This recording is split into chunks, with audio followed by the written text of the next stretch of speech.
Welcome to the InfoMullet YouTube channel. If you enjoy this content, please like or share.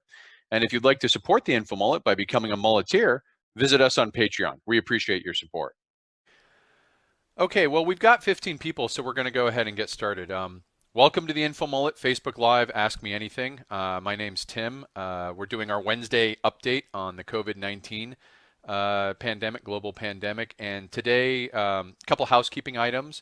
If you look in the top section, there's actually some articles that I've linked that go over the forecast. On Saturday, I did one about the contagion, the next 10 days through March 31st. Monday, I did one about the economy. We're going to be talking about those forecasts. So if you want to open those up, it'll help look at the charts. As always, we appreciate the support. For those who didn't hear earlier, some of our research on the estimated infected cases in Bangladesh and the advocacy for the government to begin testing there actually got published in their national newspaper, and so it's having an impact.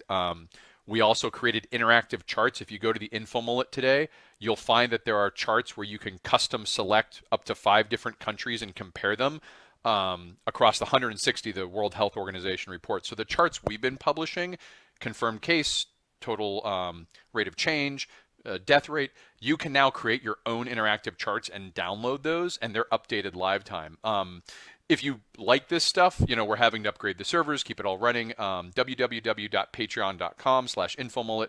We appreciate all subscribers. It helps a lot, and we are having an impact. So to get started, I made some forecasts on Saturday on the contagion, and I wanted to start out with those and check where we're at, and then move into where we're going with the economy, because we've kind of been pushing back on the economic parts a bit, but I think this week we have a good basis for discussion. So just for review, on Saturday, I made a few predictions in that post.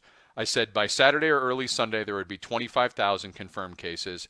By early next week, this would pass through 50,000 confirmed cases. And by later this week, we'd be at 100,000 cases. This would cause a partial, or begin to cause partial healthcare collapses as these cases begin rolling into the hospital structure. And those in select areas, not nationwide, but in select areas. And in those areas, governors seeing that would result in increasing adoption of lockdown procedures, whether or not President Trump declares a nationwide lockdown. So just by way of checking, we actually broke through 25,000 cases Saturday night, shortly after I did the Ask Me Anything video. We broke through 50,000 cases last night, and we are on track to break 100,000 cases. These are confirmed. It's not total. It's just the confirmed, either Thursday, maybe Friday, but probably Thursday, could even be Wednesday night. Now it's a question of, are we testing enough to catch the cases? Because New York City and Los Angeles have both stopped testing of the general population and only testing the inpatient. The filling up of capacity of the beds is already reaching a critical level in New York City alone, probably close to 40 or 50,000 cases by the end of the week. And those, if you think about it, it's a timeline. You get symptoms and then you need hospital. It's not that every case confirmed is going to immediately need hospitalization, but they're already bringing in folks from last week. And as those beds fill up, they're going to run out of bed space, and we're going to see the death rate start to reverse and go higher. Part of that is leading governors to react, I think, ahead of time and probably appropriately. On Saturday, there were only 3 states that had locked down: California, Illinois, and New York. By Monday, when I did my economic forecast, there was, I think, 14 states, close to 140 million people were under some form of restrictive movement order, cancellation of non-essential services. I had predicted by this weekend, half the country's population, which is probably 160, 170 million, is going to be under some form. And I don't see anything to change that going forward. So it's still going to get, I looked at the growth rates. You can, again, we've got interactive charts now. You can look them up live time on your own and do your own comparisons. The U.S. is still at a growth rate between 20 and 40%, averaging around 30. That means it doubles every 2 days. So I'm already going to say we hit 100,000 on Thursday, Friday. 2 or 3 days after that, we're going to hit 200,000 cases. And we might start to see that decline. But you got to remember, even as you're declining that rate of change, you have 100,000, 200,000 cases. So it takes 4 days to double rather than 2. You're still adding another 200,000. We may be 400,000 by early April. And if it takes, on average, the death rate is the average time from infection to death of those who get infected is 20 days, or those who do die. Not everyone dies. That needs to be clear about that. So the people entering the hospitals now for those who will pass, are going to pass in early to mid-April. They're not going to pass this week or next week. But we're adding so many people that I would sort of estimate conservatively that by April 15th, when Trump is thinking we're going to maybe reopen things, we may have 3,500 to 7,000 deaths. Now, 3,500 is probably a more realistic estimate. That's at about 4%. But if any of these healthcare systems collapse and we begin to see Italy-like conditions, we may go up to 7,000, maybe more than that. And so I am actually not that worried that we're going to reopen by Easter, because I think at that point, with that many deaths, this will become suddenly very real in a lot of places and people won't want to. So that's the contagion update. And I wanted to shift to the economic update, which is I think a lot of people have interested in, is what's going on with the economy, and also this legislation that is just scheduled to be passed later today. They finished the negotiations last night. So on Monday, I put out my forecasts for the economic impacts, and it's not good. There's a chart on there. I wish I could share the screen, but there's a chart on that article, the Pocket Full of Posies, which breaks down the U.S. economy. So to understand what's going on, you need to understand what drives the U.S. economy. 70% of the U.S. economy is consumer spending, personal spending, and that breaks down into things like housing, transportation, food, insurance, healthcare, entertainment, cash contributions, apparel, education, all of these things. And some of those can be broken down even further. Like food there's food at home, your groceries and what you make yourself, and food away at restaurants. And what I did is I broke down the economy and put a red, yellow, green in terms of what this sector of the economy, because the COVID impact is going to be different for different sectors. So we look at food, right? Food at home is actually green because everyone's going to home. They're going to need food. The grocery stores will be doing fine. But the food away from home, the restaurants, for example, I put it red because they've stopped. There's a chart in the blog that shows year-over-year restaurant sales in some of these places are down 100%. And that's because under a lockdown, you can't go out and get the food. And yeah, they can do takeout, they can do delivery, they can do drive-in. I'm telling you, that's not going to make up the difference. Other areas too, like healthcare.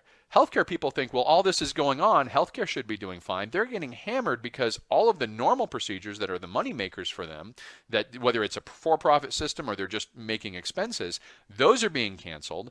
They're having to shift all resources to deal with emergency COVID. And this is one reason when we talk later, the hospitals are getting a support package from the government. Other things like entertainment, right? It really depends on where you are. Online entertainment, obviously going to do well as everyone goes home. But music festivals, concerts, these are all things of the past. And this forecast is for 3 months. So basically, the 70% of the economy that makes up consumer spending is grinding to a halt, except for a few areas that are going to be okay or just turbulent, and they can't make up for the rest. The business side, business makes up 18% of the economy. It's red across the board. Capital goods are down. Commercial real estate is down. Residential construction is down. Capital goods, year-over-year sales for cars are projected to be 35% down from this time last year, and month-over-month sales are expected to be 25% down, and that's just March. That doesn't get into April as more and more states go into lockdown. So the consequence of this on the economy is going to be felt most dramatically, I think, tomorrow. So everyone's aware that the economy is doing bad. They look at Wall Street and they see the stock numbers, but unemployment is the boogeyman in most people's mind because that's really personal. And for perspective, the historical high, there's two types of unemployment. There's new claims filed per week, which tells us, hey, people lost jobs. And then there's continuing claims week after week, which is how many of those new claims had to stay on unemployment. The historic high for new claims in a week is 825,000. That was done in 1982 during the recession. They anticipate that tomorrow morning they're going to release several million people hit unemployment for the first time last week. And I ran through some of the numbers. California alone is reporting nearly 750,000 new unemployment claims last week.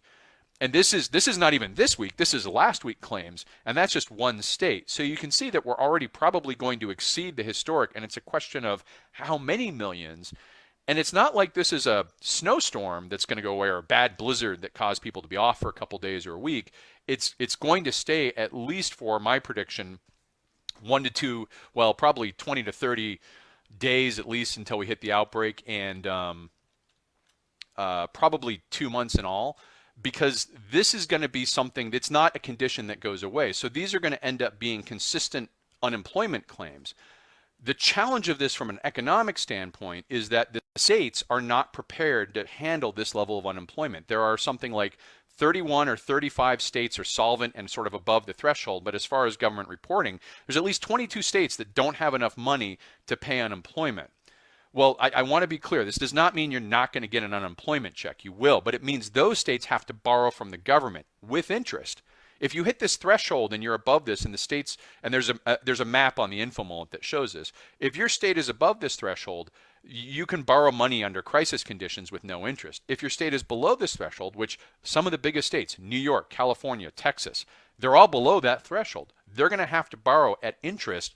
And I just saw this morning that the governors are asking for help because this unemployment is going to really hit them hard.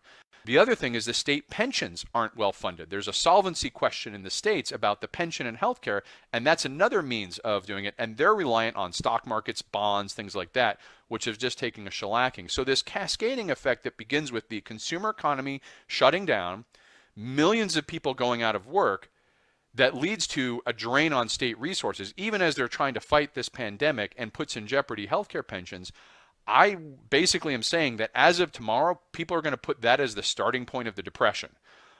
We had talked about recession last time. I think this is going to be a depression because it's not something that can go away quickly, and it's not localized. This is happening. What I'm describing here for the U.S. is happening around the world. Every country that's going into lockdown. India today declared a lockdown on 1.3 billion people. That's unfathomable how, we were getting the high at 160 million.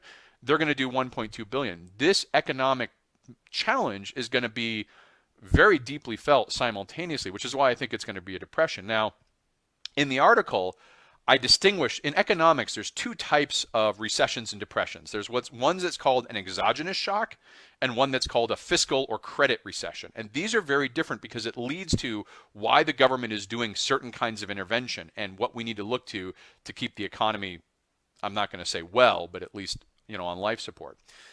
An exogenous shock is something that no one controls. A snowstorm happens, there's a war somewhere, and an exogenous shock shifts demand. So if you think about a snowstorm in a simple way, I live in Massachusetts, right? Snowstorm comes, no one gets out of their house for 3 days.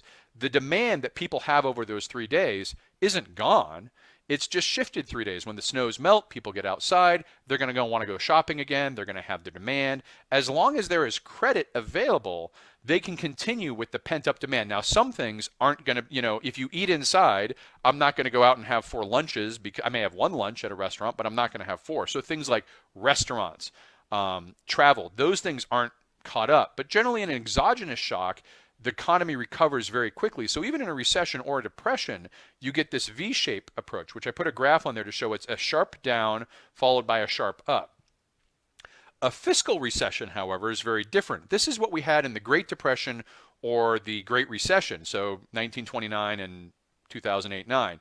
A fiscal depression and recession is caused when the fiscal creditworthiness and the monetary system itself was put into question. And this almost invariably has to do with debt and leverage and margin. Everyone's learned in high school that margin calls in the stock market crash. People could borrow more on margin than they could afford. When the stock market down, they lost that, and it created a ripple effect. In the 2008, 2009, we all know it was collateralized debt obligations on mortgages. People were borrowing more money to hundreds of times what these things were worth and then investing it in a stock market. And when that went away, the creditworthiness of the entire system collapse. And what that means, this purpose of credit, it's not just, the banks, they're fat cat banks, they're doing well. You need the credit because when people have been hunkered down and are trying to restart the economy, they're going to need a loan for their business. They're going to need a loan for that car. They're going to need a credit card that they can spend something on, and that helps get things going. And so right now, COVID-19 is an exogenous shock. It's not something, it's like a meteor strike in some ways. It's not based on, and this is important, there's a concept in economics called moral hazard. And certainly I would say in the Great Recession there was a moral hazard. Banks gambled with these mortgages. They did unsound practices. They did risky practices.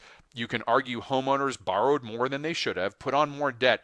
These are actions of moral hazards. And when you do sort of a bailout or recovery when there's a moral hazard, there's a valid concern that a government is going to simply incentivize risky behavior.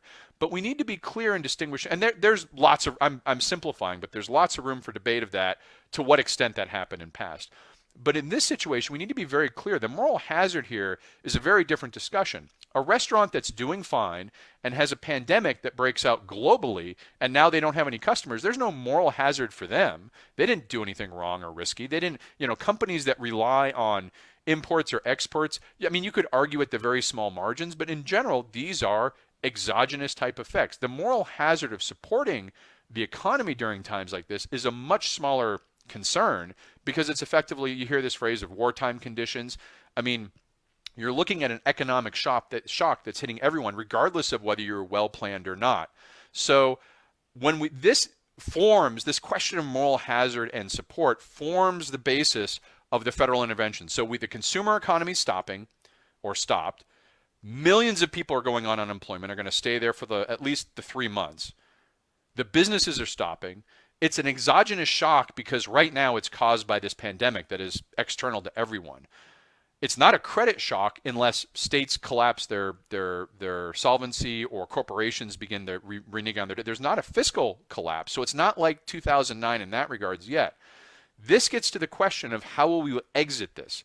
Well, in the article, the most important thing is one completely out of our control. We don't know whether the virus can be a vaccine will be made that it hasn't mutated around, or whether we grant herd immunity. So the biggest questions we will not know for 3 months about this virus for the economy. Are we in lockdown through May, or are we in lockdown through October?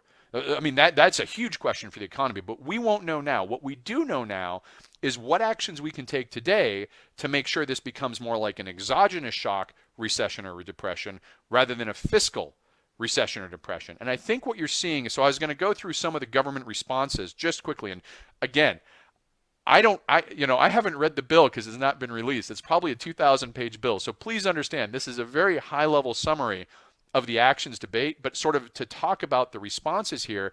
And, they're politicians. They could screw it up by evening. It hasn't been signed yet. It's not legislature. But some of the main points on this is the first one that I think is going to be the most dramatic. So we talk about, someone asked about radical measures. As a radical moderate, there are lots of radical measures here. So if you like radical, here we go. Get your seatbelt on. There is going to be, it looks like a $1,200 check in the form of almost like universal basic income to all Americans coming out. And of course, asterisk details to follow. There's probably going to be some formula of how much you exactly get, and there will be a different amount for children than adults. I've seen some of the proposals. It might be like $300 or $600 per child, $1,200 per adult. But this at a macro level is universal basic income is historically, it's never been tested at scale. I work for a researcher who does models on this, and we use simulations because it's never been done at scale. It's done in small pilots or things. This is probably going to be the largest thing. And what it does is it simply releases funds into the consumer economy, that 70% of the consumer economy that's stalled. And the theory is that spending will help keep some parts afloat. The trick is, of course, no one can go to a restaurant and spend their emergency funds at a restaurant that's closed because there's a lockdown. So there's automatically going to be some parts of the sectors that will benefit from this and others that won't. But the benefit of this approach is it does embrace sort of self-interest. It's not trying to tell people, like, it'd be one thing to say, here's $500 off, go buy a car. Well, not everyone needs a car, or not everyone should get a car. It's tying riders to this kind of spending stimulus is a really bad idea, because it's basically picking or trying to guide people where they go. This is simply saying we're trying to replace some portion of that consumer economy that is stopped and move that back into thing. And whether it lasts a month or 2 months, I actually saw Representative Tlaib's proposal that this should be on debit cards. I actually think that's a pretty good idea. Cards are a little easier to manage. I don't think the government can manage that at scale. They'd have to cooperate with like an American Express or Visa or somebody who manages cards at scale. The government does SNAP and EBT benefits, a fraction of that scale. But if you've ever been through that, it's not exactly the world's simplest process. I don't think it would be reliable. So I do like Representative Tlaib's proposal of using cards for this rather than mailed checks. And then my fear is riders and don't buy this or don't spend that. you need to allow people to pursue their, because everyone's circumstances are going to be different. So what some people need are going to be different than others, and that's the way you allow emergence to work in a market. The other big one, if you are a gig economy or self-employed, traditionally you would not be eligible for unemployment as an independent contractor. That appears to be going away. It looks like, and again, details to follow. It looks like if you are a gig economy worker or self-employed, you will have access to state unemployment benefits as well. The federal government is throwing in an extra $600 per week, it looks like. Again, details to follow. There's usually formulas for unemployment, how much you qualify for. States have different levels. They used this during the Great Recession where they had a federal addition added on top of the regular state that lasted for however long the unemployment lasted. Of course, there's going to probably need to be a federal backstop of the states because they're saying, okay, everyone who didn't used to qualify for unemployment, go add yourself to the pool. Well, the states that I mentioned are already insolvent in their trust funds or not insolvent, are not solvent enough to handle the surge. They're going to need to go back and borrow that money. So I wouldn't be surprised if somewhere in the bill is some sort of interest-free lending. All of this is adding to a fiscal system that cannot support it, but that's a problem. We're talking about 3-month problems right now. Also, some other high-level responses: $130 billion to fund hospitals. As I said, the hospital system is being moved into wartime capacity, basically focused on one thing and one thing only, and that's keeping the patients that are there for other reasons alive and separated while dealing with COVID-19. All these high expense, money making or revenue generating or however you want to describe it, procedures are getting delayed, and they're having to bring in overtime and extra workers and create temporary facilities, so they're getting some support. There's $500 billion to fund the airlines. I know this gets people angry. I see a lot of people that are like, the airlines, they're horrible. Well, I mean, and this is going to be a discussion that happens multiple times over as these bailouts come out. One thing to keep in mind for the U.S. is if anyone lived, as I did, in the early 70s and 80s, you remember what airlines were like before deregulation. Unless you were rich, you didn't fly on them. You literally drove where you wanted to go. There was an airline ticket across the country might be $1,500 or $2,000 before inflation, so it's a really expensive price. One of the reasons everyone hates the airlines is, in effect, these are the American buses. I have lots of friends, probably many who are watching this right now, who think, hey, I want to go play a game with my friends on the other side of the country. I don't want to take a bunch of time off work. I'll just get on an airplane. It'll be uncomfortable. I won't like the luggage space, but I'll go from one end of the country to another and back. That connectivity is easy to take for granted. If the airline system collapses, I've mentioned sometimes, some of the worst case here is if you have friends on the other side of the country, you may not see them for a very long time unless you're willing to take the time to pay or to drive or pay an enormous amount of money. Might be cost prohibitive. So yes, there is concerns about bailing out companies like the airlines and mismanagement, but in all of these things, I think we need to remember that the moral hazard here is different than, say, when companies like, I was not happy with bailing out some of the mortgage companies that put themselves in the mess where they basically did this to themselves. But this is a situation where the restaurants didn't do this to themselves. The workers didn't do this themselves. This is an exogenous event, and there is a legitimate case to be made for government intervention to, at least in the short term, try and mollify or mitigate the impacts of this. Now, the Federal Reserve, which is probably well understood by a fraction of the percentage of the population, they haven't been sitting idly by either. And I wanted to correct something because there's a huge misperception of what's going on. You'll see headlines that they are loaning to the banks $1 trillion a day and that there's another vehicle with $1 trillion a week. Those are loan guarantees, and people are already rightfully outraged, but I don't think they're understanding what's happening. Those loans are not being made. It's an offer that says, if you need a loan, we will guarantee it up to $1 trillion. Right now, to my knowledge, not a single bank has taken any one of those loans. But what it does is it prevents the exogenous depression or recession from turning into a fiscal recession or depression, because those recessions take forever to get out of. If the banks collapse or the monetary system has problems or people can't get credit, it's going to be much harder. So what the Fed's doing is actually a very low-cost way of saying, we support, we're going to back the banks, and the banks now don't have to borrow money because people aren't making runs on them or trying to tank them in a bank run, and that's preventing the need to borrow the money. So it's very different than what the Fed did, where it was actually buying bonds and doing stuff like that. It's simply saying, We'll back the banks if need be, and that it's not costing $1 trillion a day. That's very important to understand. It's an offer, and banks may have to take it. But it's not, these people out there, they're saying they're borrowing $1 billion a day. They need to read the full article and not the headline. So but the Fed's doing that entirely to keep this as an exogenous depression or recession from becoming a fiscal or credit recession or depression, which is what we saw in the Great Depression, or excuse me, the Great Recession and the Great Depression. So so all of these movements though my forecast is only for 3 months. Right, I think we're going to go in because I mentioned that we're going to hit 100,000 later this week, probably 200,000 early next week, and could be 400,000 in early April. And we're going to probably have 3,000 to 7,000 deaths by the time they're thinking of lifting this thing. I don't think we're going to lift the conditions for at least 20 to 30 days from this week is when it will stabilize. So think a month out. We're at March 25th right now. So think April 25th is when we'll see if this is stabilized. We're not even the worst of it yet. We're still 2 weeks behind Italy, and they're still dealing with this. Once it stabilizes, it will, and you have a high death rate, people aren't going to want to believe that. Their confidence will be shattered. It will take another 3 to 4 months, I think, before these measures that are in place start to lift. So I'm estimating late April, early May, at the earliest that we might begin lifting some of these measures. I mean, there might be pockets that lift them earlier, but I imagine these are well. And none of this is the key question. The key question is, can we make a vaccine that the virus will not mutate around? Because remember, the more people a virus gets into, the more likelihood of mutation is to survive. And this thing spreading is going to hit lots of people around the world. The second question is herd immunity.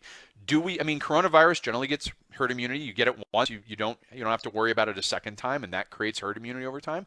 We don't know yet. We won't know. Hopefully some of these questions will be answered by the time we're looking at, and that will inform, do we stay in lockdown through early May? Do we stay until August? Do we lift it in June and put it in again in September? I mean, we may have periodic recurrent lockdowns as a new way of business until we get some form. I mean, there's a lot of questions we don't know. So all of this activity and effort is really to get us through the next 3 months where we answer some of those big questions. Speaking of questions, I'll now get to this. So KP is still waiting for Ashes. That will come out Thursday, Friday, and I'll reveal that later. Assad's mentioning the analysis regarding South Asia. Yeah, for those who don't know, I did an estimate on Bangladesh infected cases and the number of tests the governments need to do, and posted it on the InfoMullet.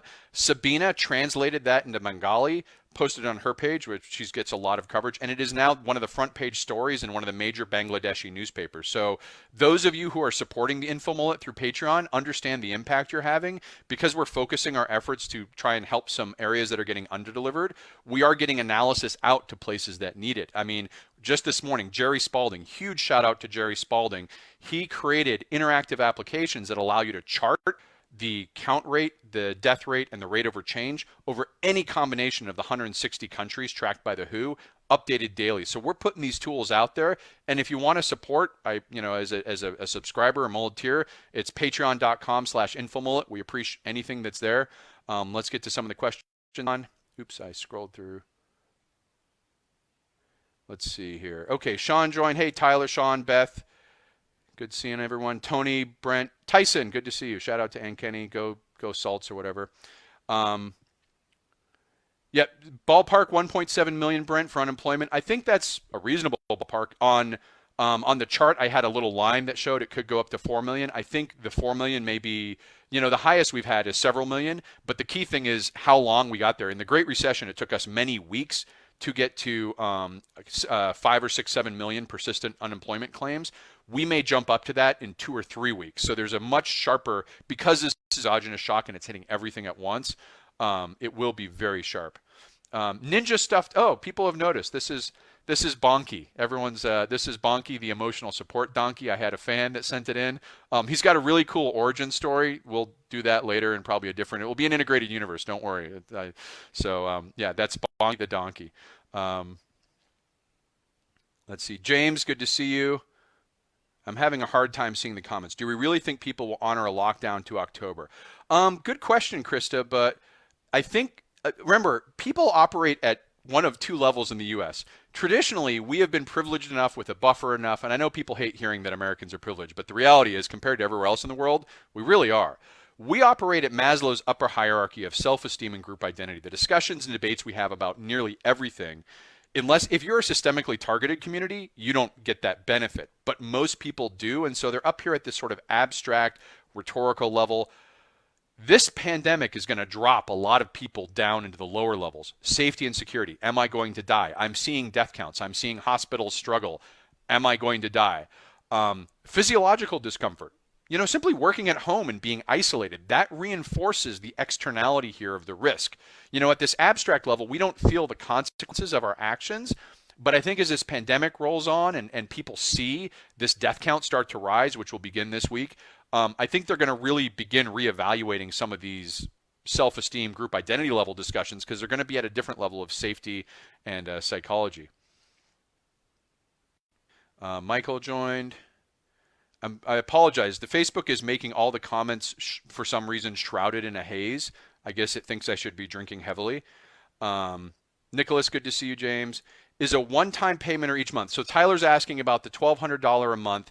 My understanding right now is it's probably for 2 months at least. Representative Tlaib again recommended $2,000 for, I think it was a year after the contagion stops. That's actually a more objective measure to say at some objective point when we can declare this has stopped, some time period after, because while the contagion's going on, the lockdowns are going to do. Now, whether a year is too long or not, you can argue that. But I actually think her proposal is probably a little more from the framework of it, the structure. It's probably more rational. However, they're going to vote on this tonight. There's not a lot of time to work out all these fine details because they got to do something quickly. And people are starting to see, and this is happening in Canada, this is happening in the U.S., happening everywhere. They're seeing things in these proposals like unilateral ability to make decisions without oversight. And they're naturally going, well, that sounds like a bad idea. I want to explain why it's in there. I'm not saying it's a good idea. I don't endorse it. But a lot of these worst case scenarios is you may not be able to get a quorum of Congress back together in person 10 months from now. Let's assume worst case that we don't have herd immunity. This is coming in multiple waves and you can't get together with more than me and Bonky, 2 people, socially distanced. He doesn't actually have a respiratory system, so I'm good. But if you can't get Congress together, you can't adjust these spending things. The concern in the worst case scenario for some of these unilateral frameworks is that there won't be an effective legislative ability to alter things. So they're putting in these riders. I think that's kind of a bad idea. I think that's kind of a reach. I have a feeling we could find some creative way to do it other than granting unlimited power, which I'm never a fan of.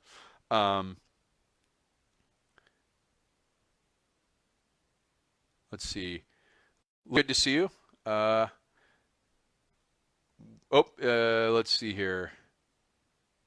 There's debate going on. Oh, by the way, New York has info on the stim, but it still hasn't passed Congress yet or been signed. Yeah, all of this, thanks for sharing comments and the links and everyone, is again, I'm having a hard time seeing the questions. All of this isn't signed yet. We can't see the law. I don't think the lawmakers are going to really see the law. So all we have are the bullet talking points released by all participants.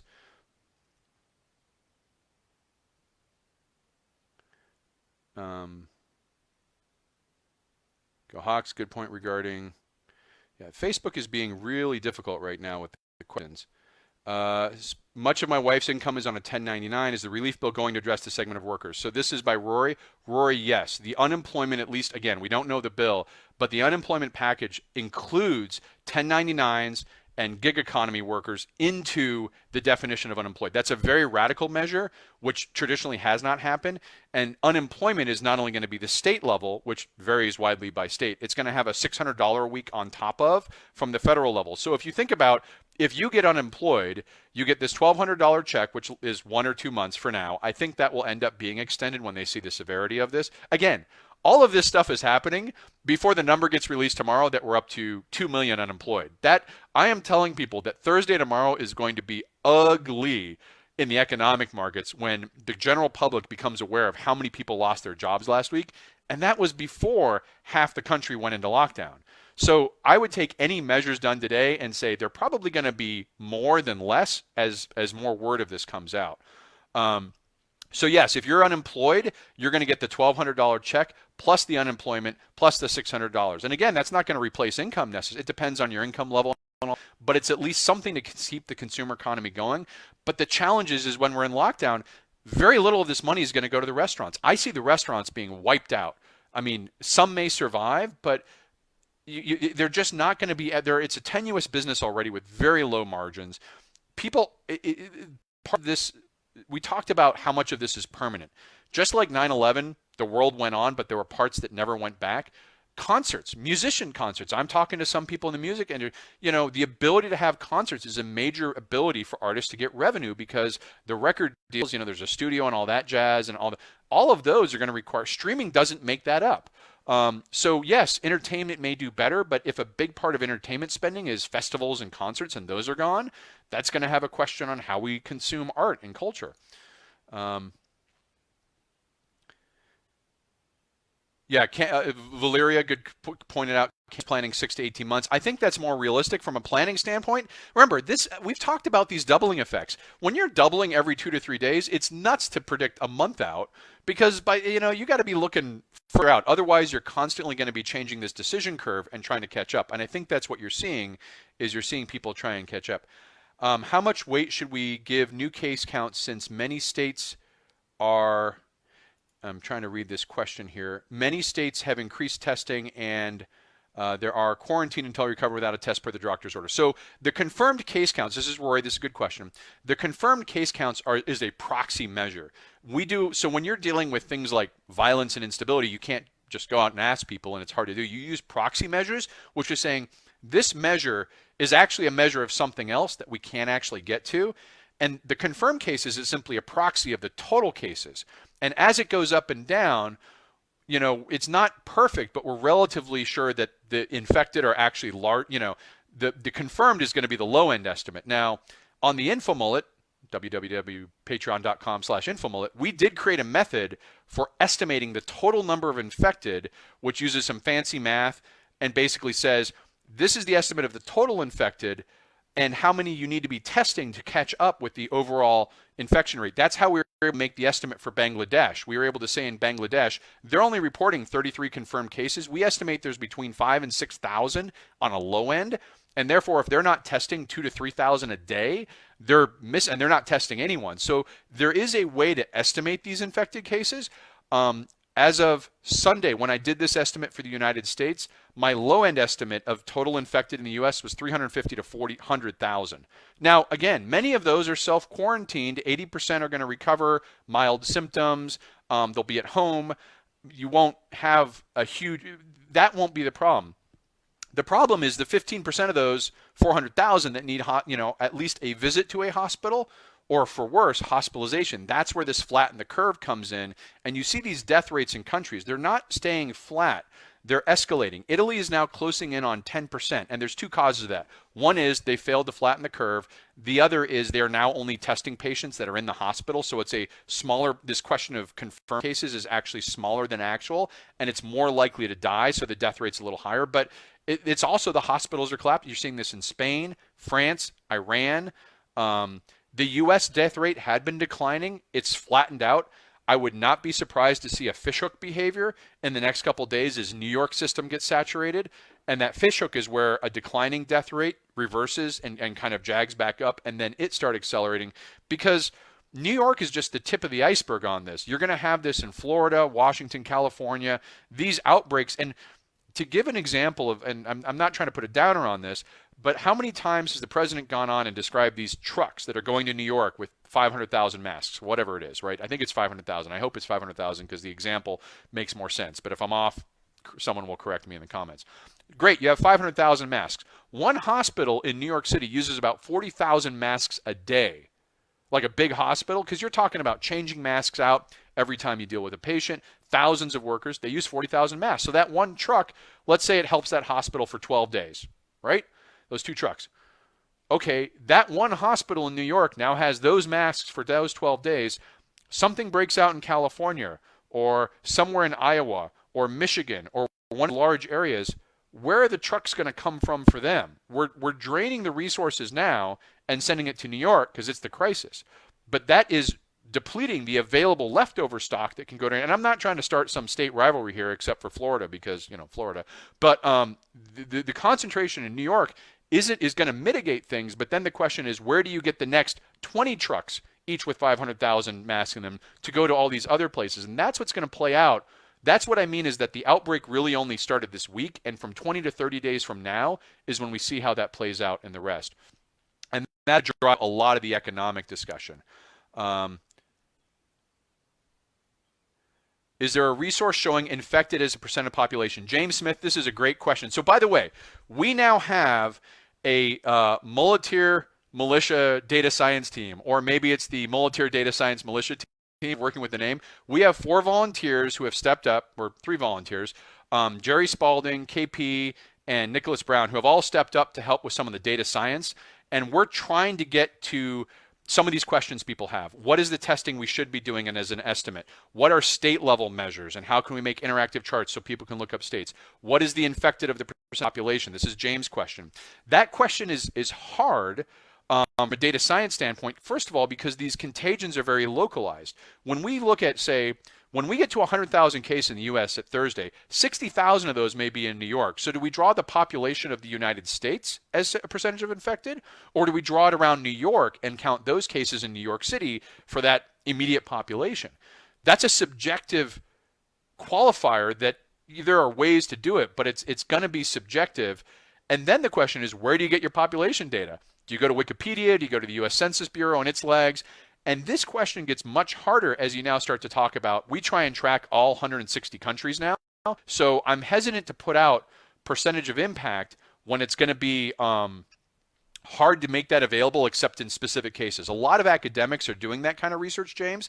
And I think when it comes to after the fact impact analysis, you're going to see papers and things like that saying, okay, New York was 15 per 1,000 people had this, or some percent of the population.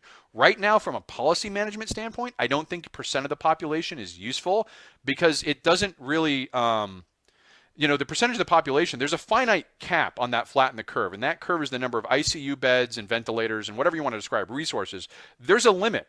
And if you go above that limit, regardless of what the percentage of the population is, you're above that limit. So that's an absolute number. And I think reporting in absolute numbers is helpful to show where we're above that limit. Of course, we've got it aggregated for the country, so that may be less useful. How bad does it look economically for poor countries? Paul's asking.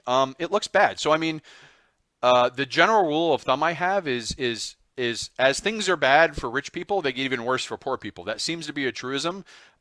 You talk about systemic disparity, systemic injustice. These things are already underlying condition. It gets exacerbated when you have a bunch of Congress critters get together and say, all right, who are we going to bail out? Well, if you have a $1,000 or $1 an hour lobbyist show up that can be there in an hour, you're going to have more access in a small business. Likewise, small countries that are developing economies struggle to get heard as these international responses come up, and they're in worse off situations to some degree than the larger ones because they don't have the means or acts.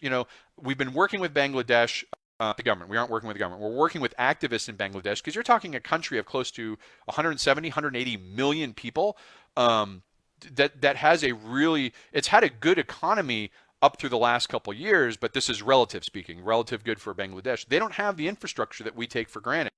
And they're critically dependent on expat workers moving around and being able to work in anywhere from the Persian Gulf to India. There's a lot of movement of labor as people leave Bangladesh and go work and then come back. Well, you're starting to see now these global barriers emerge that will really impact. India shut down. You can't get in or out of India right now. That's going to affect Bangladesh. Maybe there's a waiver for Bangladesh. I don't know. But as these smaller countries, you're going to see a global depression much worse, I think, than the 1929 global depression. That was largely centered in European economies. You still had a lot of meal economies that were sort of distorted, but I think the ripple effect of this may actually be worse for developing and emerging economies because they haven't gained the means yet to sort of ameliorate this effect. They can't just say, okay, everyone turn on Netflix or Pornhub or whatever you watch home, right? Now that you're working from home, you can't just turn those things on if the infrastructure is not there. So there's no way to shift these segments of the economy around as we have in the U.S. very rapidly. And so I think it's going to be really hard. And their access is going to be the IMF, the International Monetary Foundation, which love them or hate them, they exist and they exist for cases like this, but they don't come with no strings attached. If you're going to get a loan and you have the choice of a U.S. Congress critter who is being advised by a $1,000 hour lobbyist or the IMF, you want to get the loan from the Congress critter because that's going to be no strings attached or low strings attached. The IMF is going to have some heavy consequences, and that's going to just exacerbate disparity. And the unfortunate thing is things were going fairly well. I know people don't believe this. I can talk about another time. The world was moving. We had reduced absolute poverty by a tremendous amount. We had increased drinking water. We had reduced infant mortality. It'll be interesting to see, in perhaps a dismal way, how those trends either persist, stall, or reverse in the next 5 years after this event. Let me scroll up again. I have to scroll up every time I hit this. Countries that don't have PPP gear at all. Yeah, so Tyler's bringing up, Tyler, good to see you. Shout out to Cambridge. Protective gear. In Bangladesh, we estimate 5,000 to 6,000 cases. They're reporting 33. They got caught classifying cases as atypical pneumonia. You don't put on protective gear even if you have it with atypical pneumonia. So they may have exposed a large part of their healthcare force to being exposed, which are the very people they're going to need to respond to this. And everyone's focused on the pandemic in their neighborhood. No one's going to be focused on the pandemic overseas. That's hitting just as hard in an area that's not being as systemically represented. I apologize again. Facebook is making the questions very difficult to read, so I'm going to try and see here. Asking and analyzing the right things. What you describe with the problem with masks is happening. Yeah. If we cannot test as much as we need to this surge, what can we expect? So this question, so Leigh asked a good question. If we can't test as much as we need, first of all, let's say I predict we go up to 100,000 cases on Thursday. Well, that presumes we can test. If not, it's going to look like a flat line. So you're going to see the behavior of confirmed cases create an artificial flat line, but deaths will still go up. And there will be proxy indicators that you don't need confirmed cases to know. You can actually determine from deaths how many infected there are through the method I published or showed that was Toimus-Poyo's method that I modified a bit. You can still estimate that from death counts. So there are some ways to work around and get at the needed numbers. But the problem is it's what you need testing for is right now testing is crisis testing. It tests as they go in the hospital. It tests in a hotspot. What we should have is what is called surveillance testing. And surveillance testing is you take the United States and you have validly constructed sample sets that go out and sample different areas geographically and by different demographics. Because what you want is a map of the entire United States that tells you where are the distribution of cases, because the hotspot in New York began 20 days ago. Right? It didn't start now. And there are hotspots we need to be aware of 20 days from now that are starting in areas, and we don't know it because we're not doing surveillance testing. So the twofold challenge is you don't know if they have it, so you have to assume that they do, and that causes scarce resources to be used. But you also can't surveil the population, and this is why I say there's going to be a lag. We could stabilize 20 to 30 days from now, call it a month from now, but then we would start doing the surveillance testing just to be sure that Ankeny, Iowa wasn't hiding a bunch of infected COVID people that were then going to roam the landscape and, infect the rest of us. You need to understand where these reservoirs are. Prisons. Are we testing in the prisons? Prisons are reservoirs for this to move around. And if you're in prison, there's going to be a lot of deaths, unfortunately, because they have high susceptibility, but to the extent they're younger population and they survive, they may become asymptomatic carriers, and all of a sudden you say, well, you're on a work release from prison because you've been cooped up, we're going to give some, and you have these reservoirs, these pocket reservoirs in remote geographic areas or specific kind of areas. You got to find those with the test. Other questions here.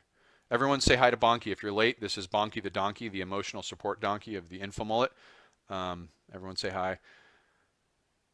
Other questions. India's closed down. Yep, think it'll be a matter of days until the day laborers take to the streets. And quarantining in India is going to be a big challenge because it's just they don't have the resources to implement it, and they already had this tense conflict. I study instability, so the Citizen Amendment Act in India was already exacerbating tensions between Muslim and Hindu populations. That's only going to be trickier. 1 billion of RMG. Yeah, so thank you, Sabina, for these. People are sharing comments of the type of act. So, okay, so Tyson's making a point here of ACE inhibitors. ACE inhibitors, by the way, hypertension, there's an emerging body of research that shows that men, in addition to age, men are at higher susceptibility for this. as well as hypertension. That may be because more men have hypertension. There's often going to be some correlations here, but we're still learning a lot about what increases susceptibility and severity of this, that we're going to, people are throwing, I get probably 10 or 15 p.m. a day, or an hour, I should say, of people saying, here's a new source, here's a medical research paper, should I drink this thing that hasn't been tested or put into my body? No, do not put the thing in your body that hasn't been tested, please. My general response to the medical research, I can't evaluate this stuff. It takes me a couple hours to read a paper and kind of in detail, but my general rule of thumb is all of these treatments are going to need randomly controlled trials with high power results and good p-value of confidence, and that takes time. You're not going to throw up a website that's got no sourcing and have a high fidelity study with confidence of one of these factors, and people are going to start adjusting whether it's high confidence or not because they're just in a crisis mode. So you're going to have this medley of kaleidoscope of confusing information. Maybe there's something we can do with the muleteer militia about organizing treatments and their status, but it's shifting ball. I don't know, and I don't know if that's worth it because the sheer load of information is going to overwhelm the ability to track it, but we may look into that. Other questions on economic or, let's see, say hi to some of the people. Sabina, good to see you. Sabina, by the way, was crucial in translating that thing and getting into the Bangladesh newspaper. Sabina, if you want to throw a link in the comments, that I think people might be interested, although they'd have to read Bengali. By the way, put the InfoMullet, the Bengali. There is a Bengali word for InfoMullet. It looks like InfoMule. I don't know how it's pronounced, but maybe you could put a link to that, Sabina. The InfoMullet now has a Bengali equivalent term. Let's see. John, good to see you. Jan, good to see you. Jan from France. Hope everything. Man, France is looking tough, so I hope you're doing okay out there. Yeah, and as much, and keep this in mind. So as you are all, audience from all over the world, the governments are one part of this in terms of helping countries abroad, but do what you can too to engage internationally. Like Sabina and I work together to get this information to Bangladesh, helped by Jerry with these charts. And, reach out. As a lot of these places, we think about what could we do locally? Well, think globally as well. And maybe there's something you can do internationally. It doesn't take a lot to make a big difference for an area. And it's not asking a ton of stuff, but do what you can and think about that. Sean, good to see you. Good to see some Bengali follow. I apologize. I can't read Bengali, so I can't pronounce your name. How many more days until supply meets demand for healthcare worker protective gear? Rory asks a good question here, and there's people commenting, so I can't see the end of his question. At the peak of production for World War II, the U.S. was averaging about 250 aircraft per day. What are missing of the challenge of making enough masks? So I posted an article last Friday called The Bullwhip Effect. And a bullwhip effect in supply chain economics is when there is mass ordering in panic situations. You think about time delays. So we've talked about time delays from the virus, from when you get the infection to when it gets confirmed. In supply chain, these time delays are when do you actually run out and need the equipment versus the signals going back to increase production. And those signals often have to go to change. I buy the PPE, I have a stock out, the stock out gets reported in manufacturing increases production, that takes however long it takes to increase.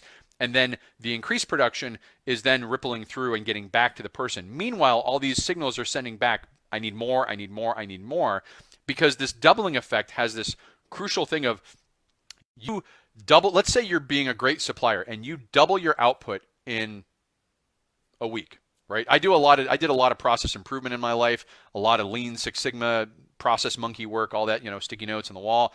You double your output in a week, that's a pretty good thing. In the meantime, the virus has quadrupled the patients who need whatever you doubled. Not taking a break next week. So even if you double it in 1 week, the challenge then is, can you double it again the week after without sacrificing quality or getting materials that don't work? One way to combat this is retooling, right? You hear about companies retooling to provide this. Well, that's good in theory, but what are you retooling from? Retooling manufacturing processes, these are so specialized and well designed.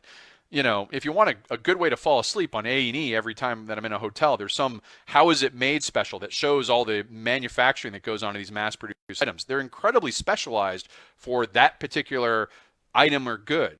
Retooling those things takes time, And that again will add some incremental capacity. But the biggest thing that's going to come on is, and people are donating. I saw Facebook donated 750,000 masks they had because they had them for the California wildfires. You're going to get all these masks and equipment coming in, and I think it's still going to be short. I don't think there's a way we can match. Now, long term, a month from now, 2 months from now, we may have the productive capacity to say, yeah, because there's money in it, right? Americans love money. We love retooling things for money. Companies are like, I can't sell what I'm selling now, so I'll make masks. We will have an oversupply of masks in 2 months or so. But the problem is when we need the masks, which will be the next 20 to 30 days, I think we will always be chasing. And you're going to see these shortage stories that are coming out of New York. We're running low, we're recycling, we're sharing them between people, which itself is not a good plan because now you're getting your workers sick. Other questions here. Rory, Jan, fine as you know, work from home anyways. Good to hear, Jan. Sabina has posted the Bengali version of the InfoMullet. Everyone learn that and pronounce it for next time. Lori, good to see you from the United Kingdom. Hope you're doing well out there. The United Kingdom was the only one who was trying an induced herd immunity, and they canceled that. So I think United Kingdom is now shifting to a lockdown and mobilization. Solja asked, do you think there will be long-term secondary effects such as waiters getting minimum wage as not getting tips now?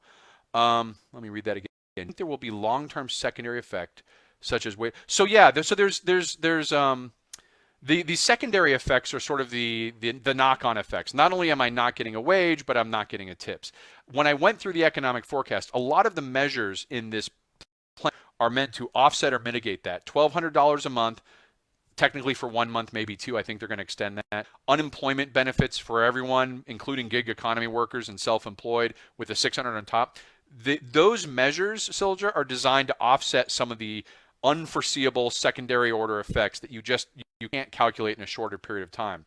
However, the long-term effect of, yeah, I'm now ordering from remote and the person drops it off at my front door, so I don't have that human connection and I don't feel as likely to tip, that's going to be an adaptive response that we'll have to see how it plays out. It's going to be hard for people. You're not if someone's just delivering in a car, you don't think, well, they didn't serve me. How much should I tip? That's going to require social norms and customs to be built and communicated and distributed, and it's going to be an adaptive response. We don't know yet. New factor to consider. Albert, good to see you. Is that 3D printing is available and spun up? I've heard of 3D printing being used to print ventilators, so that's a good thing, but I don't know whether at scale 3D printing can talk the numbers we're talking. We're talking if a hospital in New York uses 40,000 masks a day, I don't know how many 3D printers it takes to do 40,000 masks a day. Ventilators, that might be much more important because that's a custom item. So if those can be done. Yeah, Lay makes a good comment. Those who are preparing early must be ready to help those who prepare later. Curses upon the just-in-time inventory. But now, Tony, I'm going to defend just-in-time a little bit here. Just-in-time is this. So the theory in supply chain is just-in-time is you don't keep inventory stockpiled. You run a lean inventory system. And the challenge is when a shock hits the system, you don't have a big stockpile. Well, the flip side of that is if you go around keeping big stockpiles of things you don't need, you tend to go out of business and you're not there at all when the crisis hits. So I'm going to defend just-in-time theory here a little bit because part of just-in-time is the ability to rapidly shift production to need, and that's why you're seeing these companies do their tooling. I mean, if you had gone from, it used to be 6 months to retool a line, and you're now retooling a line in 2 to 3 days because of this, I think that adaptive response is going to be helpful. Now, we could argue that they should have been holding, this is a black swan event. For those who don't know, a black swan is a statistically unforeseeable event. Not that we didn't know pandemics were possible, but that, as of March, anyone who made a forecast in January that novel viruses would probably be laughed out of the park, and I know that because I made that forecast. But generally, most people were not seeing that by March 25th, half the U.S. would be shut down. That's a definition of a black swan event. So in those cases, it's hard to predict what stockpiles you should have around. And in fact, I've talked to emergency workers. They had millions of masks. And if you're a public worker and it's expired, you toss it or you donate it or you throw it away. You just don't keep expired masks. So I think there's a lot of things we could say, well, if this had been different, it would have been different. But I'm going to stick to the defense of just-in-time theory, if only because you cut me, I bleed lean. Let's see here. I can't read Nicholas's thing because he wrote a book. It's ironic given how much I write. A lot of work, home printing mass sewing patterns. Yeah, I mean, my parents are in an elderly home where they've run out of masks and gowns, so they've got material, and the folks there are making their own masks and gowns. It's part of that is because the hoarding behavior early on went and bought in a panic. So, um,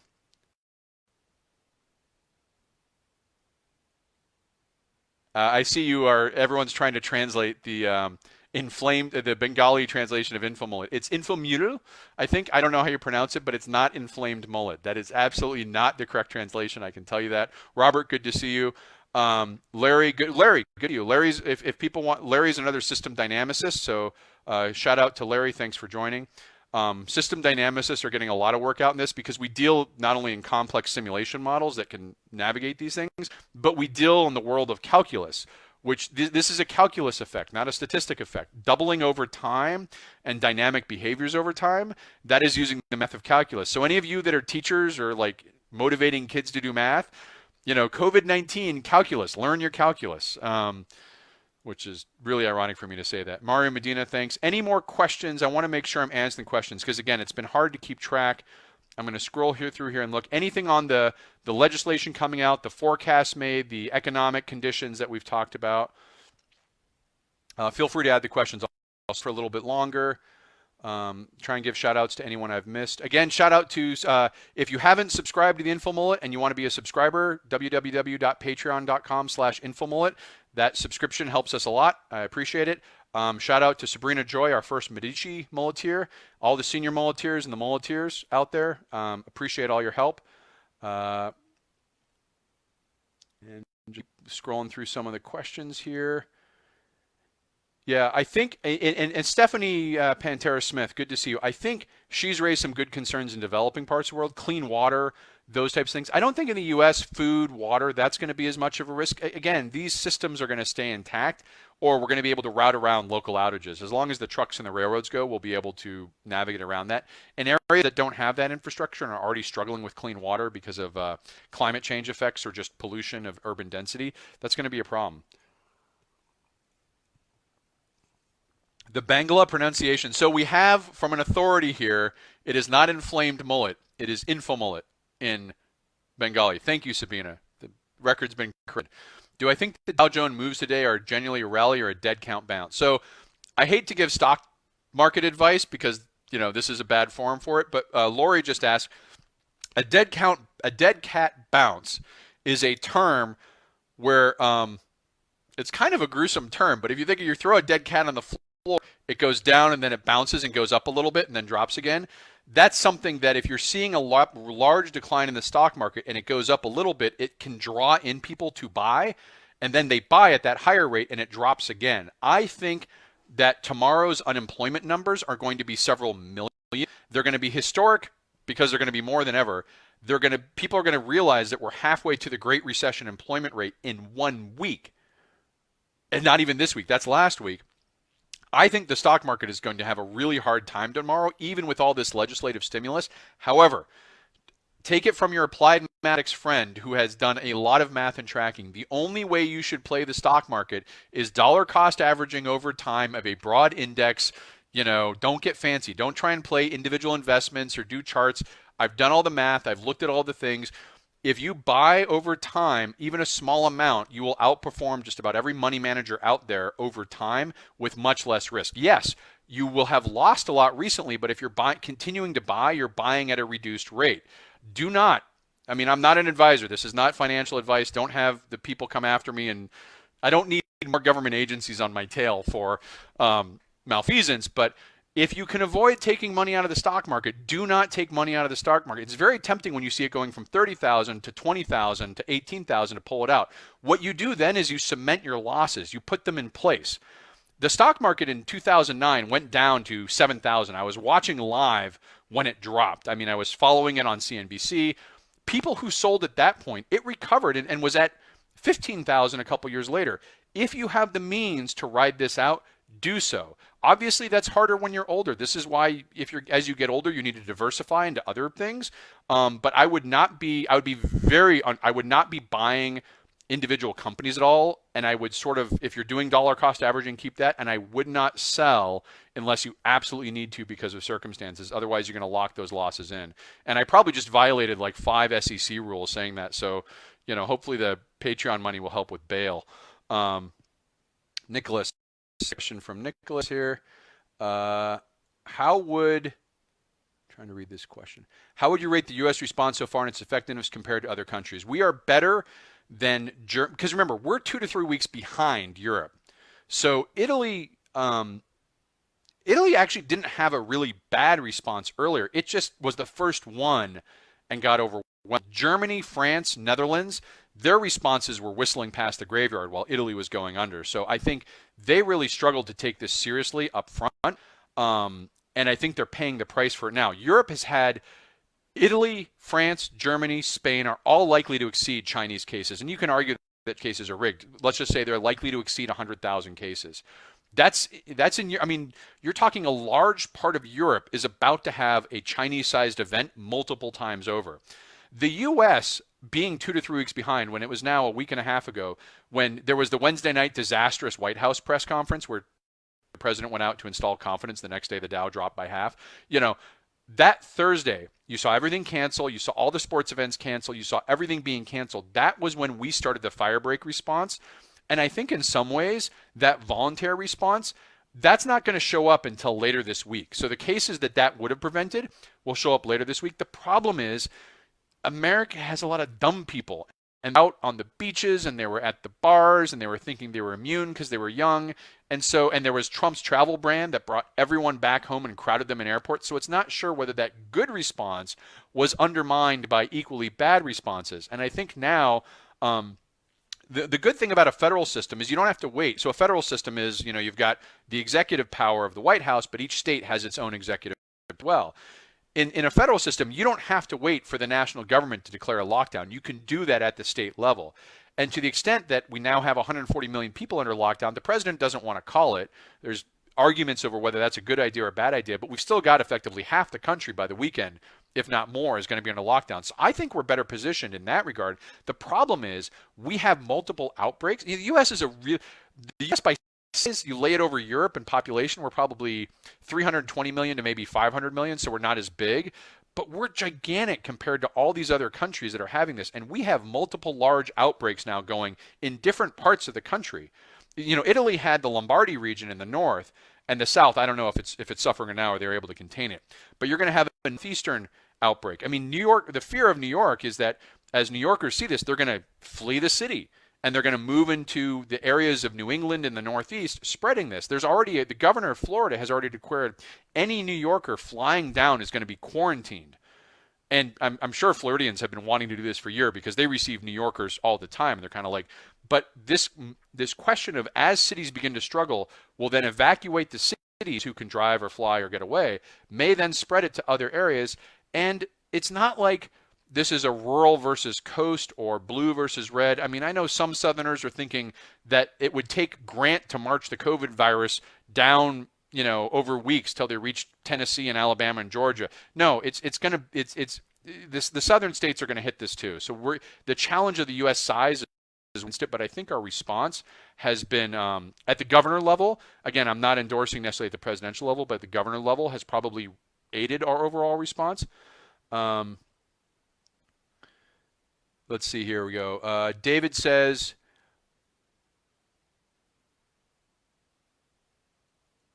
using swimming goggles. I think the challenge with swimming goggles is that it doesn't cover the mouth. It's a respiratory disease. So the ultimate thing that it's got to come into the lungs. I don't know if something in your eye can go into your lungs, maybe someone with better medical device, but David mentioned about switching over to swimming goggles. People are going to try all sorts of things. I don't know if that's going to be effective.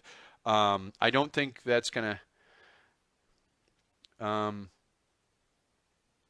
I wonder how unofficial unemployment will change with people losing economy jobs and less transitioning from driving people to driving groceries, meals. Robert asked a good question there. I think because we're now tracking them as unemployment, we will capture that number. And, a good outcome of this is we start to treat, their gig economy jobs were in this gray space. Well, we just added them to unemployment. I think we established a precedent that they are real jobs. And if they're deserving of unemployment, they're going to probably start being tracked. And you're going to see over time the Bureau of Labor and Statistics, the BLS, will begin tracking and doing these measures. By the way, there were about 6 measures of unemployment with variations of your cause of unemployment. I am talking about the raw unemployment number. I think it's U2 or U4. There are other ones that are like unemployed for or partially employed for economic reasons where you have to take a lesser job. We're going to see a lot of that too, where workers who had high-paying jobs shift to lower-paying jobs, but they would prefer to have higher paying jobs. There's all these measures that are going to come out. We'll probably treat that. I'm not going to worry about it as much in the first month because I'm going to be focusing more on the immediate economic impacts. But economics is kind of one of my strong suits. After violence and instability, I probably know more about economics than I do actually viruses. So if you like this coverage for viruses, stay tuned for economic coverage. I tracked on the InfoMullet. One of the things I want to do as we get more patrons, I have probably several hundred posts documenting the fiscal crisis as it began, really a year before it began. I had some posts on it. I think my forecast that a housing collapse was coming was 2004 or 2005. So I was tracking this economically, and there's a lot of posts I'd like to recover and restore because I think there are lessons we can learn from the past one. Lisa Boyer had a question. I've seen the National Guard is being mobilized for things. Are we seeing the establishment of a passable command and control type response to the virus? So this is a good question. Lisa, thank you for asking this. The U.S. government had a national pandemic plan that was run by the Health and Human Services, was the primary agency. So that's the Department of Health and Human Services. I've seen versions of that plan, 2009, updated through 2017. That is the U.S. response for pandemics. Last week, that plan was thrown away and proponency was given to FEMA, which is, I think, under the Department of Homeland Security. Brent, you know about this. You can correct me wrong. If FEMA's running things now, I don't know what plan they're using. The proponency under the original plan was that Health and Human Services would be the primary responsibility and coordinate response between DOD, DHS, all of the federal agencies, and would have authority into state equivalent agencies. Because there's a lot of functions here that people don't understand. Like I worked in the military analysis, medical command, MedCom. These folks have a responsibility to provide to states, not just mobilize, but the actual Army. Medical command can support doctors and surge nurses, just like Army Corps of Engineer can deal with the states. Even if, and this doesn't get into posse comitatus stipulations, it's because that they have these existing statutory obligations to the states. So you're not going to see National Guard mobilized, you're going to see Federal Army at parts, medical doctors, Army Corps of Engineers, folks like that who can provide needed rush support. But having this whole command and control other than on a press conference, and I don't know if that's necessarily good or bad yet. In certain things like mass procurement, you could argue that central would be good, but there's always a lot of, each response has got to be tailored. And if you have governors with local insights and what you need the federal government to do is begin having the clearinghouse to basically be the traffic cop. They need to be the traffic cop that says, okay, let's not have everyone bid for masks at the same time. What does everyone need for masks? We're going to put in one order and get that for everyone. And by the way, this state needs that, and here's a federal agency. You need a clearinghouse to begin doing that, and I don't think that's been established yet to a good degree. Beth had a question or comment here. I read a really interesting about comment about dumb people. Let's see. I know eyes are connected to sinuses. Tear ducts are, well, maybe I'm wrong. Maybe you don't want to, maybe you need, but wouldn't you, they were talking about the swimming goggles. Wouldn't you need something in front of your mouth as well as in front of your eyes? Chad, good to see you. Limiting the purchasing power of the federal government versus state and local governments, even if we are making more, how are we guaranteeing it in the right hand? So this gets, Lisa's asking this cop question, right? Right now, states are bidding against each other. They're bidding against the federal government, and other countries are bidding too for these protective gear. This is why I think a valid purpose might be a traffic cop to begin sorting these out and creating prioritizations to make sure it gets in the right hand. Reposting Tony's question, what long-term effects will this have on the insurance industries, not just the health, but life insurance as well? So there's a question of solvency here. And it's all insurances have a solvency issue. An insurance does not maintain enough funds to pay out every single claim that it has. And I know we have some insurance experts on here, so if I'm wrong, please correct me. But they generally don't keep us to pay out every claim. What they do is they take premiums in and they use advanced math that is unfortunately based off statistics, not calculus like God intended. But they use these statistical models to say, on average, we should have to pay out this amount. And under surge conditions, we may have to pay out this greater amount. This is a very unusual surge condition in that, like unemployment. Let's use unemployment and then go into life insurance. Unemployment insurance is not designed for the entire economy being forcibly stopped by an act of law, as you're seeing in these lockdowns. It's designed for you laid off some workers, or there's a slowdown in the region, or we have a depression, right? It's not designed for this surge, this sudden surge of workers coming in. And I think this question of, the states do not, despite the boom times, something like 24 states in the article, you can check it out, don't have the required reserves to meet surge capacity. So there's going to be a surge on the unemployment, which is going to require those to borrow money from the government, which is going to make providing that unemployment more expensive. However, other insurance systems, cars aren't going to be affected. No one's driving. I expect our fatality rate and crash rate to go through the floor. It's going to drop like a rock because no one's driving anymore. So you'll see offsets in different areas. Life insurance, I don't know if there's enough life insurance, like the claims of life insurance. I mean, well, it depends. My estimate on a low end, and if you don't want to hear grim news, please cover your ears. The low end estimate I have for deaths in the U.S. is about 400,000. The high end I've seen from some credible sources about 10 million. That would create a life insurance surge. If there is a more usual death rate from this than it would be from normal mortality rates. And remember, older people tend not to have as much insurance. They actually decrease the insurance as they get older because they don't have children that need support. They don't have the debts anymore.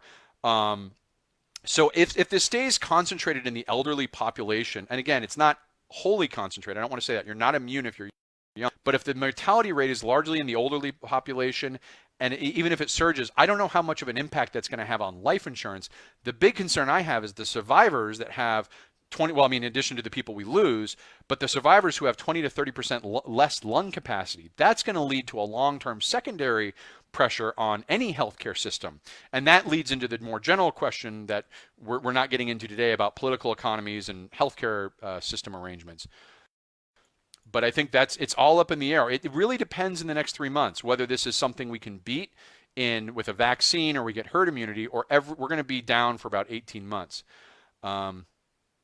Making sure Paul got his question. Nick Brown, I think. Brad, good to see you. David, I was referring to the limited amount of plastic face shields. Jeff, so I think I'm going to give a few more minutes. We're at an hour 30. These are going longer and longer, but they're good questions. If there's no more questions in the middle, again, if you want to help support the InfoMullet, www.patreon.com/InfoMullet, $5 a month. It really helps us out.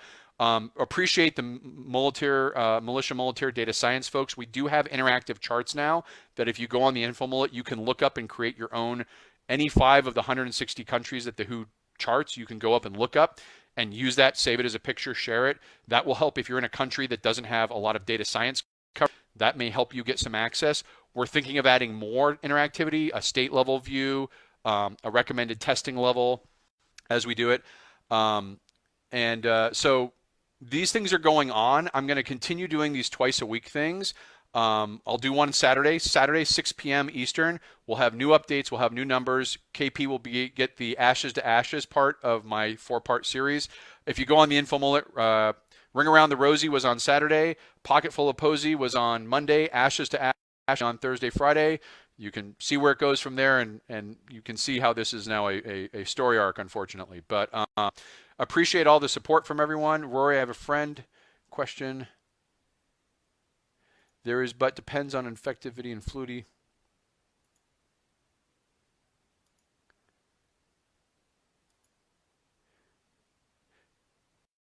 Yeah, so Rory asked a good question. It's kind of technical. If you want to hang on and get into pandemic system structure, if you look on the InfoMullet for an article, mental model of COVID-19, I get into this. So viruses, the factors that determine the outbreak and spread of a virus are its infectivity rate, which is often an R naught or R0. And what that means is R1 means for each person who gets it, another person will get it. Duration of that infection, how long it takes to recover or die, and then the contact rate between people who are infected and those who are still susceptible. So I'm going to try and do some advanced calculus with hand kabuki theater here. If you start with a population where everyone is susceptible, and you take one infected person, so there's everyone's susceptible, one's infected, their contact rate is going to determine that R replicability. So if they contact 5 people per day, and it has a high R rate, what they're going to do is they're going to drain the susceptible into infected quickly. And then they will recover or die over a duration. And in COVID-19, that duration looks to be about 20 days. If you get hospitalized, it's a lot longer, but generally you're either dead or better or under complications within 20 days. So think about a 20-day number. But the key to remember is that susceptible is constantly decreasing. You're not making new babies and having them grow up and become susceptible to COVID. In a certain geography, there's a point at which the relationship between the infected and the susceptible, because remember, infected is always going out. The relationship between those means that there's no longer sufficient connective tissue to spread that virus to the extent it needs to survive. And this is why infections don't usually infect 100% of the entire population. The R0 number actually is dynamic over time. It may start as an R0 5, but you look at that same infection when people have either isolated or gotten out of the area or quarantined, and the infected has recovered or died, it may drop to less than 1. And an R0 less than 1 means it can't sustain itself. I'm one person and I affect a half person over time. That's going to mean, and that's why you see this rise. What the behavior mode of this is a sharp rise and decline of daily cases. That's why I've put these charts out that I have. You can see this sharp rise and decline, and total cases looks like an S-curve. If you look on the interactive charts and you look at China or South Korea, you see that S-curve of total cases. It's low at first.